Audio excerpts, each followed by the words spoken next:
Hello everyone, हमारी चल रही थी मॉडर्न हिस्ट्री और मॉडर्न हिस्ट्री में हमारा चल रहा था यूरोपियंस का आगमन। पर हम उससे पहले कहानी समझ रहे हैं कि यूरोपियंस को क्या ज़रूरत पड़ी थी।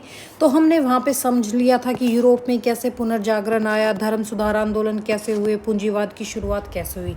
आज हम देखेंगे कि भौगोलिक खोजें कैसे स्टार्ट हुई थी, जोग्राफिकल डिस्कवरीज की शुरुआत कैसे हुई थी। लास्ट हम ये सब चीज़ कर चुके थे। तो देखो, पहले मैं इसको इरेज कर देती हूँ, फिर हम स्टार्ट करते हैं। देखो भाई, क्या हुआ था।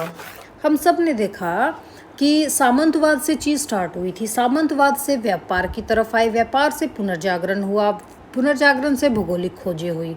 ठीक है, उपनिवेशवाद बढ़े, पूंजी संचय हुए, बैंक और कंपनियां आई, औद्योगिक क्रांतियां आई, आधुनिक पूंजीवाद आया।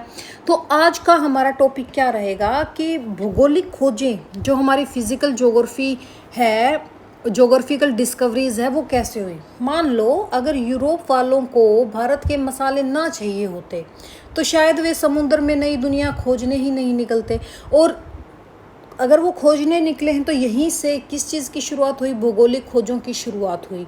तो इनके लिए भारत इतना इम्पोर्टेंट क्यों था? क्योंकि 15वीं शताब्दी से पहले भारत को क्या बोला जाता था? 15वीं शताब्दी से पहले भारत को बोला जाता था,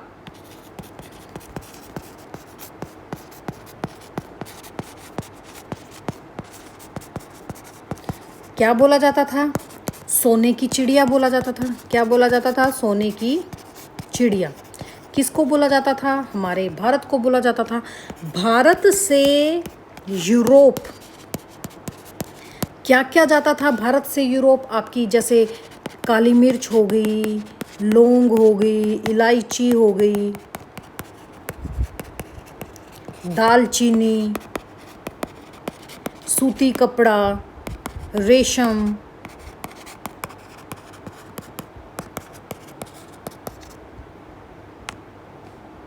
रेशम हो गया। अच्छा, हमारा इंडिगो यानी कि नील हो गया, और आपके कीमती पत्थर हो गए। इन सब की डिमांड, जो ये सारी चीज़ हैं, इन सब की डिमांड यूरोप में काफ़ी थी। डिमांड थी यूरोप में काफ़ी। तो लेकिन एक समस्या ये थी, यूरोप से भारत आने का रास्ता जो आपका सिल्क रूट था, वो कैसा था? आपका जो सिल्क रूट था, देखो हमने सिल्क रूट को देखा।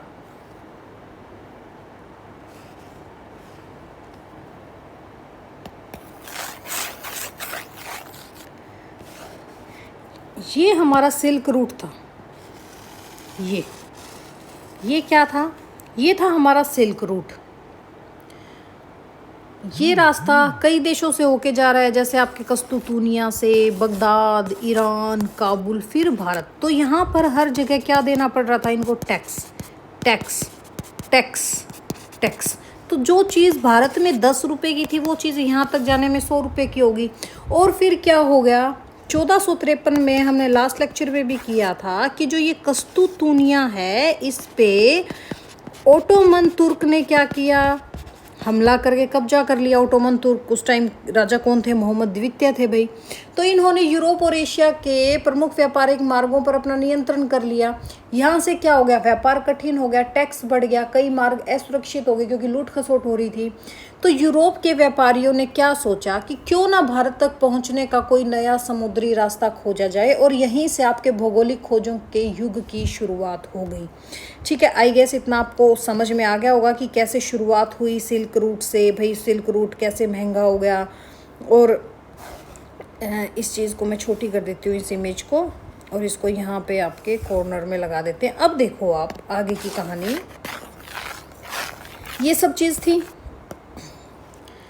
अब सबसे पहले आपके पुर्तगाली प्रिंस थे। पुर्तगाली प्रिंस कौन थे? पुर्तगाली प्रिंस यानी कि जो आपके राजकुमार थे, वो कौन थे?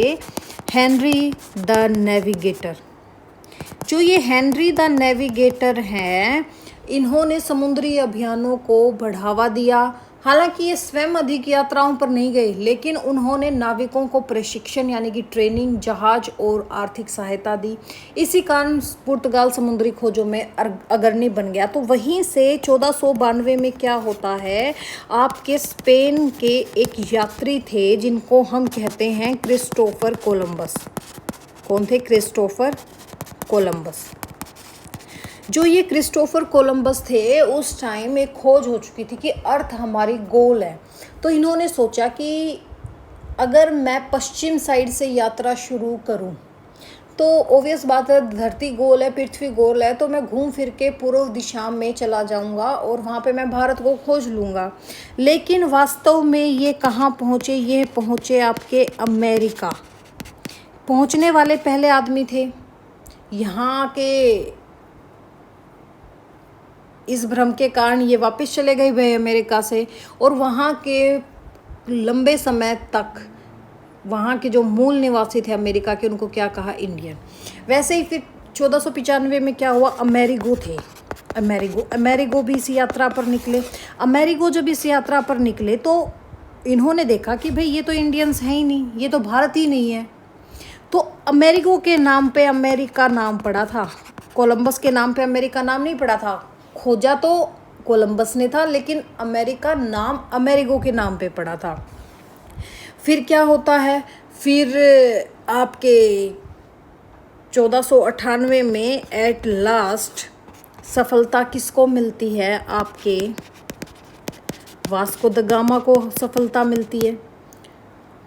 ये आपका जो अफ्रीका का दक्षिणी सिरा था, मान लो ये अफ्रीका है, जिसको बारगो डियोमियाजे ने इसको खोजा था, इसको नाम दिया था केप ऑफ गुड होप।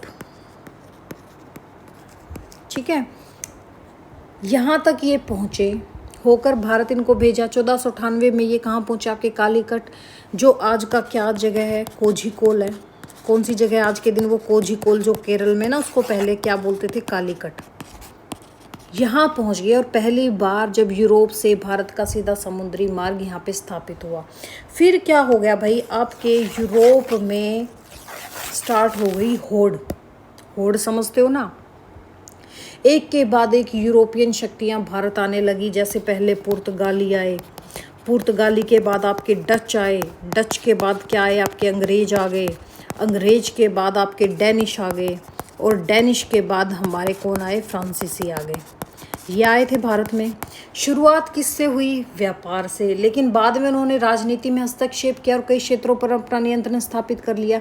तो जो ये भौगोलिक खोजों के रिजल्ट क्या निकला? अगर हम आर्थिक रिजल्ट की बात करें तो विश्व व्यापार का विस्तार तेजी से हुआ, यूरोप ज़्यादा समृद्ध हो गया, पूंजीवाद को बढ़ावा मिला, उपनिवेशवाद की शुरुआत हुई, यूरोपियन देशों ने एशिया, अफ्रीका और अमेरिका में अपने उपनिवेश बना दिए, और भारत पर भी इसका प्रभाव पड़ा क्योंकि यूरोपियन कंपनियां भारत में आई। जैसे 1600 में आपकी ईस्ट इंडिया कंपनी की स्थापना हुई, आगे चलकर ब्रिटिश शासन स्थापित हुआ। तो कहाँ से स्टार्ट चली? भारत के मसालों की मांग से पुराने व्यापार मार्ग महंगे और कठिन थे। 1453 में आपके कस्तूतुनिया पर ओटोमन तुर्कों का कब्जा हो गया। नए समुद्री मार्गों की खोज हुई। जैसे 1492 में कोलंबस अमेरिका पहुंचा, 1498 में वास्को द गामा भारत पहुंचा, यूरोपियन व्यापार करने के लिए आए, उपनिवेशवाद बढ़ा, आधुनिक भारत का इतिहास लिखा गया। तो देखो यहाँ पे डेट्स जो इम्पोर्टेंट है, जैसे 1600 में फिर ईस्ट इंडिया कंपनी की स्थापना हुई। ठीक है, तो हम ऐसे कह सकते हैं 1453 से स्टार्ट हो रही है कहानी, 1492 पे आई, 1492 पे 1498 तक गई, 1498 पे 1600 तक गई। यानी कि यहाँ पे तो आपके कस्तूतुनिया पर अटैक हुआ, यहाँ पे आपके कोलंबस ने खोज की, यहाँ पे वास्को दा गामा भारत पहुँचा, और यहाँ पे आपके ईस्ट इंडिया कंपनी आ गई। समझ में आया इतना? यही क्रम आधुनिक भारत के इतिहास की जो बेस है उसको समझने के लिए महत्वपूर्ण है। तो देखो नए समुद्री मार्गों की खोज कैसे हुई। अज्यूम करो आज यूरोप के एक व्यापारी हैं, कोई भी व्यापारी है, आपकी दुकान पर रोज पूछते हैं कि भारत की काली मिर्च है क्या, दालचीनी है क्या, इलायची है क्या रेशम है, लेकिन आपके पास सामान बहुत कम है क्योंकि भारत से माल आना कठिन और महंगा था। यहीं से शुरुआत होती है नए समुद्री मार्गों की खोज की। समझ में आ गए। फिर देखो समस्या क्या थी। सिल्क रूट था। ये रास्ता आपका मध्य एशिया और पश्चिम एशिया से होकर गुजर रहा था। भूमध्य सागर वाला समुद्री मार्ग था। यहाँ पर भी कई व्यापारिक केंद्रों और बिचौलियों से होकर जाते थे। टैक्स ज़्यादा लेते थे। कई व्यापारी बीच में अपना लाभ भी जोड़ते थे। यात्रा लंबी थी, जोखिम भरी थी। इस कारण भारत का सामान यूरोप तक पहुँचते पहुँचते काफ़ी महंगा हो गया। थर्ड क्या घटना घटी ऐतिहासिक भाई, 1453 में ओटोमन तुर्कों ने कॉन्स्टेंटिनोपल पर कब्जा कर लिया। अब यूरोप से एशिया जाने वाले जो प्रमुख व्यापारिक मार्ग था, हमारा सिल्क रूट था, उस पर टैक्स बढ़ गया। व्यापार और ज़्यादा कठिन हो गया। यूरोप देशों को लगा कि अब पुराने रास्तों पर निर्भर रहना ठीक नहीं है, तो उन्होंने भारत तक पहुंचने का नया समुद्री मार्ग खोजा। फिर देखो कंपास का विकास हुआ। कंपास खोजा गया। ठीक है, नई टेक्निक विकसित हो रही थी। मैप्स, बेहतर मैप्स बनाए जा रहे थे। अच्छा, जो आपके मजबूत जहाज़ थे, मजबूत जहाज़ तैयार होने लगे। खगोल विज्ञान की मदद से समुद्र में रास्ता तय करना आसान हुआ और अब समुद्र में लंबी यात्राएं संभव हुई। फिर देखिए जो आपके पुर्तगाल के राजकुमार थे प्रिंस हेनरी द नेविगेटर ने समुद्री अभियानों को बढ़ावा दिया, नाविकों को प्रशिक्षण दिया, जहाज और आर्थिक सहायता दी। यहीं से समुद्री खोजों का युग स्टार्ट हुआ। 1492 में आपको पता है स्पेन ने क्रिस्टोफर कोलंबस को पश्चिम दिशा से भारत खोजने भेजा। उसे लगा कि पृथ्वी गोल है, इसलिए पश्चिम से चलकर भारत तक पहुंचा जा सकता है। लेकिन वो कहाँ पहुंच गया? अमेरिका। और उसे जीवन भर यही भ्रम रहा कि भारत के पास वो पहुंचा है। फिर देखो वास्को दा गामा अपने अफ्रीका के जो दक्षिण सिरा था आपका, वहाँ पहुंचा। 1408 केप ऑफ गुड होप से के रास्ते से 1498 में कालीकट केरल पहुंचा।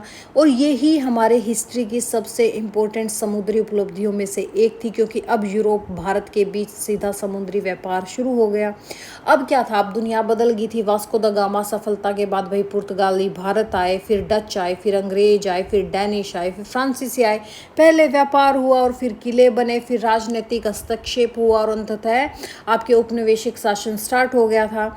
तो इन सब में यूरोप में भाई व्यापार और धन की वृद्धि हुई, पूंजीवाद का विकास हुआ, उपनिवेशवाद का शुरुआत हुई, विश्व व्यापार का विस्तार हुआ और यूरोपियन व्यापारी कंपनियों का आगमन हुआ। इसी वजह से 1600 में ब्रिटिश ईस्ट इंडिया कंपनी की स्थापना हुई। आगे चलकर अंग्रेजों का राजनीतिक नियंत्रण स्थापित हुआ। तो यहाँ से क्या समझ में आया कि यूरोप भारत पर शासन करने के इरादे से नहीं आया था, वो भारत के मसाले और व्यापार की तलाश में आया था।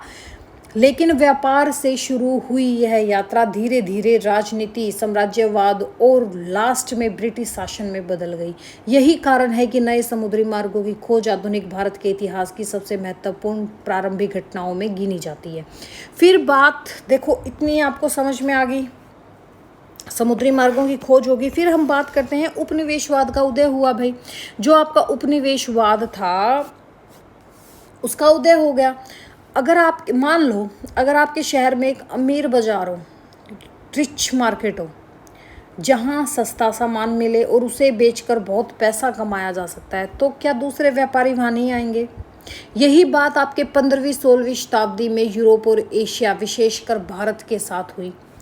यूरोप को क्या चाहिए था? पैसा चाहिए था। पुनर्जागरण और धर्म सुधार आंदोलन के बाद यूरोप में सोच आई, नई सोच आई, जिससे व्यापार बढ़ा, पूंजीवाद विकसित हुआ और व्यापारी अधिक लाभ कमाना चाहते थे।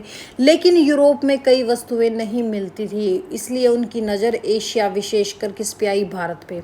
उस टाइम हमें पता है भारत को सोने की चिड़िया कहा जाता था। फिर आपके नए समुद्री मार्ग खोजे गए, व्यापारी कंपनियों का आगमन हुआ, जैसे 1600 में ईस्ट इंडिया कंपनी, 1602 में डच ईस्ट इंडिया कंपनी, फ्रांसीसी कंपनी, पुर्तगाली कंपनी, डेनिश कंपनी। इनका उद्देश्य क्या था? सिर्फ व्यापार करना था। उन्होंने भारत के जो तट थे, हमारे कोस्टल एरियाज थे, वहाँ पर फैक्ट्रीज और व्यापारी केंद्र बनाए।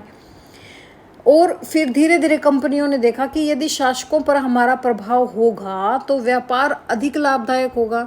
भारतीय राजाओं से इन्होंने क्या करनी स्टार्ट कर दी? संधियां की, सैनिक रखने शुरू कर दिए, किले बनाए, एक राजा को दूसरे राजा के विरुद्ध किया और उनके सहायता की।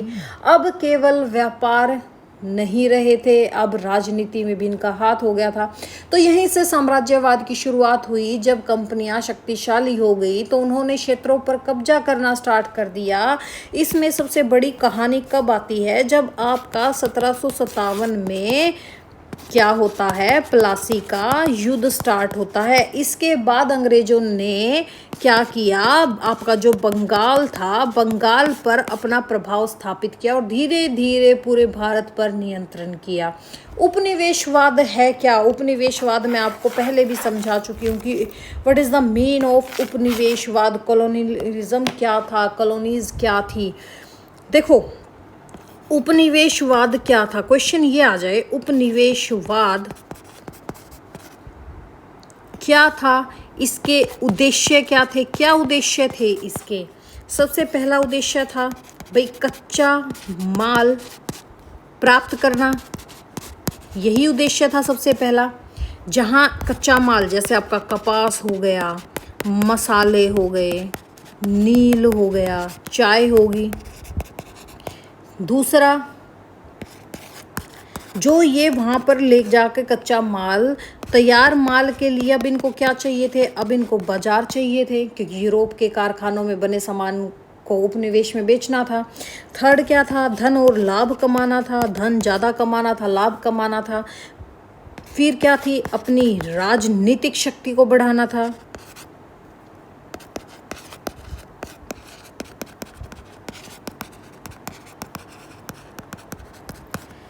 दूसरे देशों पर नियंत्रण स्थापित करना था। और मेन चीज सामरिक महत्व, यानी कि समुद्री मार्गों और बंदरगाह पर नियंत्रण करना था, यही करना था। भारत पर इसका प्रभाव क्या पड़ा, इससे भारतीय उद्योगों को नुकसान पहुंचा भाई। इस पे इसका भारत पे क्या प्रभाव पड़ा, भारत पर इस चीज़ का जो प्रभाव पड़ा, भारत पर क्या प्रभाव पड़ता है, जो भारतीय उद्योग थे, अब माल दूसरी जगह से आ रहा है, यहाँ बिक रहा है, तो भारतीय उद्योगों को क्या हुआ, नुकसान हो गया। भारतीय उद्योगों को नुकसान हो गया। जो हमारे पारंपरिक कुटीर उद्योग थे वो क्या हो गए, कमजोर हो गए। पारंपरिक कुटीर उद्योग कमजोर हुए। भारत कच्चे माल का स्रोत यानी कि एक सोर्स बन के रह गया।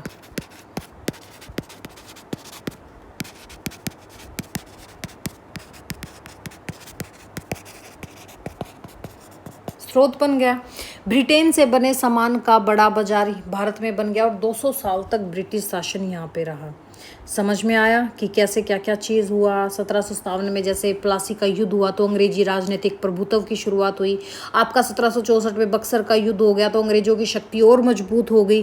तो यूरोपियन शक्तियाँ भारत तलवार लेकर नहीं बल्कि व्यापार लेकर आई थी, लेकिन व्यापार से धन मिला, धन से सेना बनी, सेना से राजनीतिक हस्तक्षेप हुए और राजनीतिक हस्तक्षेप ने उपनिवेशवाद को जन्म दिया। इसलिए कहा जाता है कि उपनिवेशवाद की शुरुआत व्यापार से हुई, लेकिन उसका अंत किससे हुआ, साम्राज्यवाद से। अब देखिए नेक्स्ट क्या था, अंतर्राष्ट्रीय व्यापार का विस्तार कैसे हुआ। मान लो बच्चों, अगर एक गांव में केवल एक ही दुकान हो तो सामान सीमित मिलेगा, लेकिन अगर वही गांव पूरे देश और दुनिया से जुड़ जाए तो क्या होगा, अब आप कहोगे सामान ज़्यादा मिलेगा, व्यापार बढ़ेगा और पैसा भी बढ़ेगा। यही रीज़न है अंतर्राष्ट्रीय व्यापार के विस्तार का। तो देखो पहले व्यापार कैसा था, 15वीं शताब्दी में पहले अधिकांश व्यापार स्थानीय या क्षेत्रीय था। गांव से शहर, एक राज्य से दूसरे राज्य, एशिया से यूरोप तक ऐसे ही सीमित था। भारत, चीन और अरब देशों का व्यापार बहुत प्रसिद्ध था, लेकिन इनकी यात्रा करनी काफ़ी मुश्किल थी।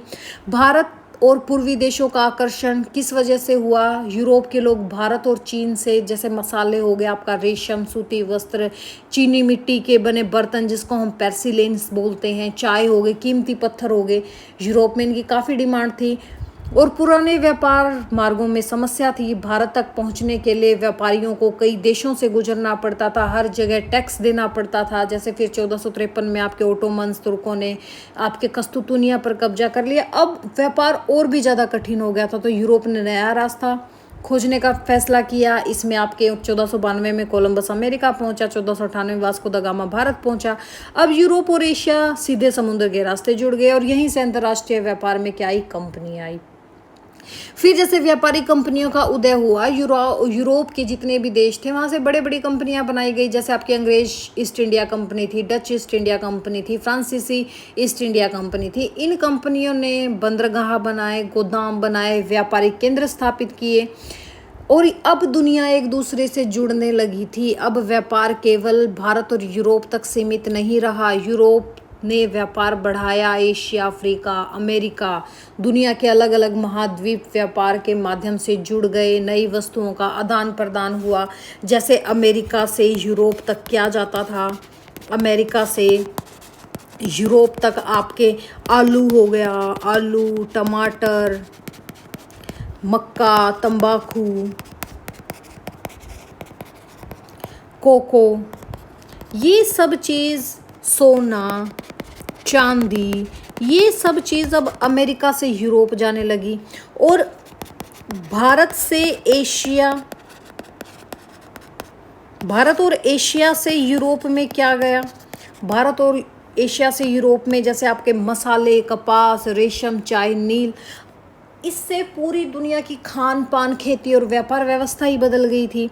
फिर पूंजीवाद और उपनिवेश बढ़ा। जैसे जैसे व्यापार बढ़ा भाई, व्यापारियों को लाभ बढ़ता गया, पूंजीवाद विकसित होता गया। यूरोपीय देशों ने उपनिवेशवाद स्थापित किए, उद्योगों को कच्चा माल मिलने लगा था। यही आगे चलकर औद्योगिक क्रांति का भी एक महत्वपूर्ण आधार बना। अब देखो, अंतर्राष्ट्रीय व्यापार के विस्तार के रीजन क्या थे? पुनर्जागरण से नई खोज, नई सोच विकसित हुई, नए समुद्री मार्गों की खोज हुई, कंपास और बेहतर जहाज जैसी टेक्निक का विकास हुआ, व्यापारिक कंपनियों की स्थापना हुई, उपनिवेशवाद की स्थापना हुई, बैंकिंग और वित्तीय संस्थाओं का विकास हुआ। बैंकिंग और वित्तीय संस्थाओं का विकास भी मैं आपको समझा देती हूँ कि इनका विकास कैसे हुआ था, बैंकिंग का विकास, क्योंकि ये चीज़ भी समझनी काफ़ी ज़रूरी है। तो देखिए, बैंकिंग का विकास कैसे हुआ, बात आती है आपकी,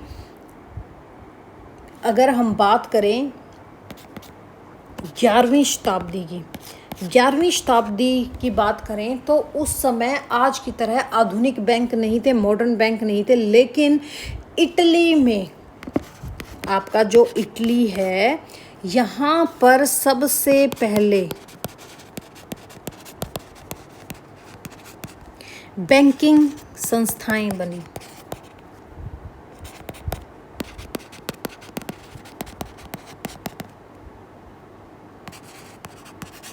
और मनी चेंजर काम करना शुरू हुए।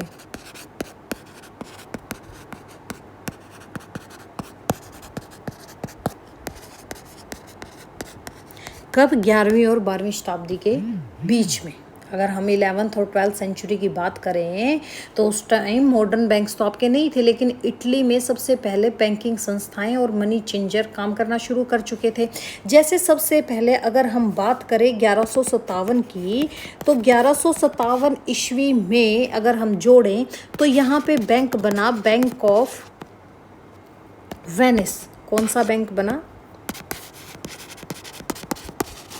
Bank of Venice.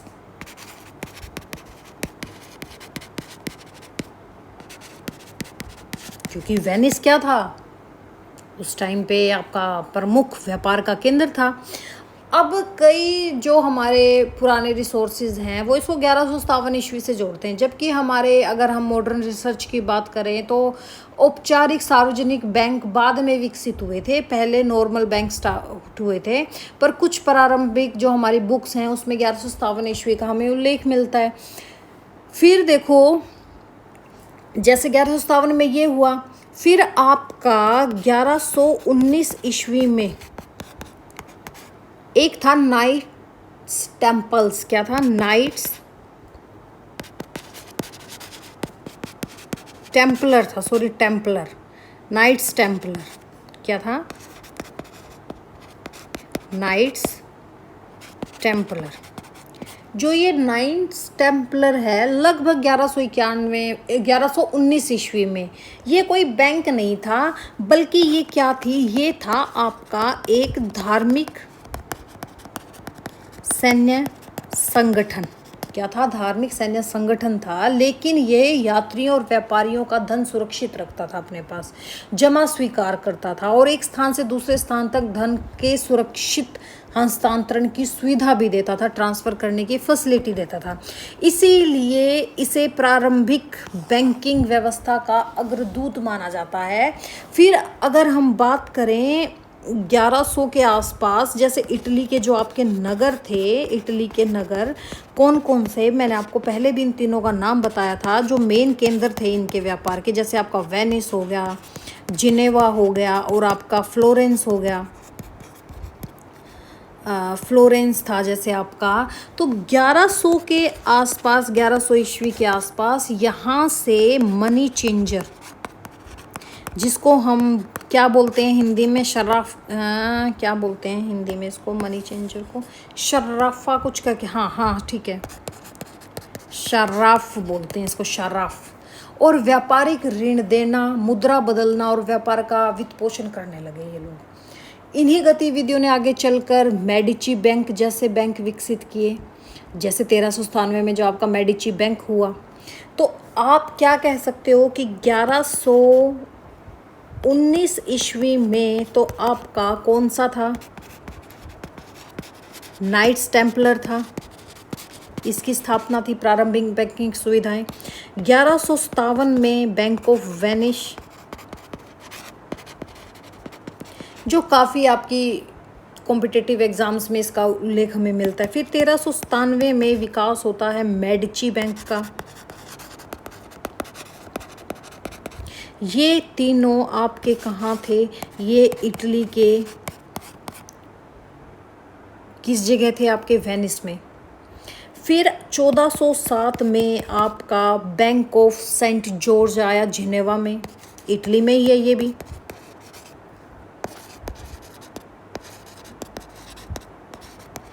Saint George था, ये कहाँ था आपका, जिनेवा में था। फिर 1609 में बैंक ऑफ एम्स्टर्डम आया।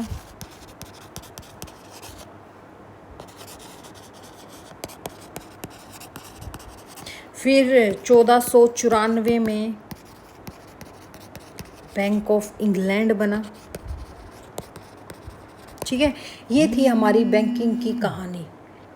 क्या थी हमारी बैंकिंग की कहानी थी, क्या थी, बैंकिंग कहानी। ये क्या थी हमारी बैंकिंग की कहानी।